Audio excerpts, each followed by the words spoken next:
Happy and blessed September. It is already Sunday morning, September the 3rd, 2017 here in the Philippines.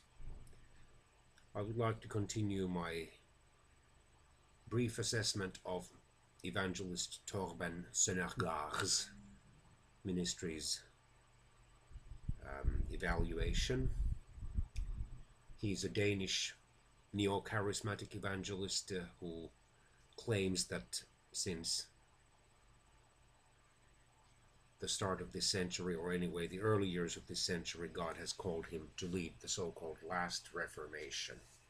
And he seems to be of the opinion that, for example, the Baptist and Pentecostal churches, he's not saying if this is the case worldwide or if this is only the case in the Western countries, that they are not really fit to be used by God, and instead people, true believers, especially those who want to be in the forefront of what God is now doing, according to Mr. Söndergaard, should leave those churches, those established evangelical movements and churches, and then instead form, I assume, tiny house groups who live based on the book of Acts. He seems to be a very sincere, wholehearted and passionate follower of Jesus. Of course, only God knows the true condition of his spiritual life. But anyway, he's overgeneralizing. He's basically saying that all the churches look the same, which of course is not true.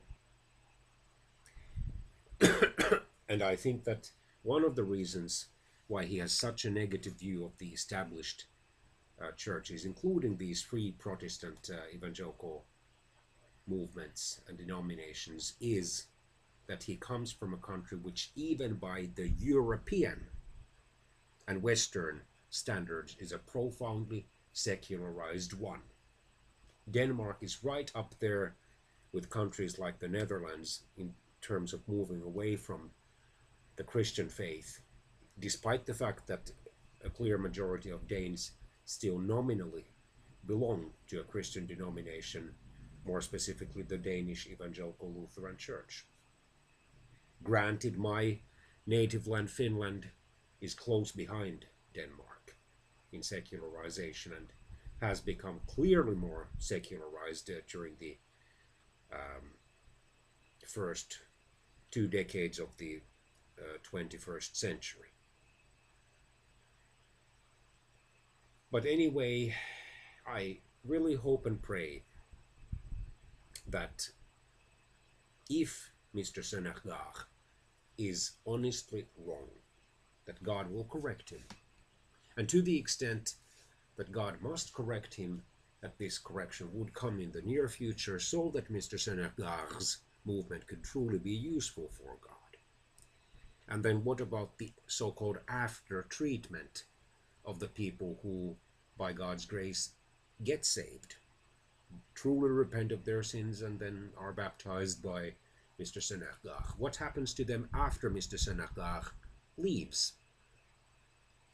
Especially, I'm now talking of believers who live outside Denmark and outside Europe. Who will care for them? Who can guarantee and will guarantee that there will be sound biblical teaching in these small house groups, whom he apparently seems to prefer instead of established, organized, registered congregations, local congregations? So these are some reflections. I hope and pray that this video will not offend anyone, because it is not intended to offend anyone.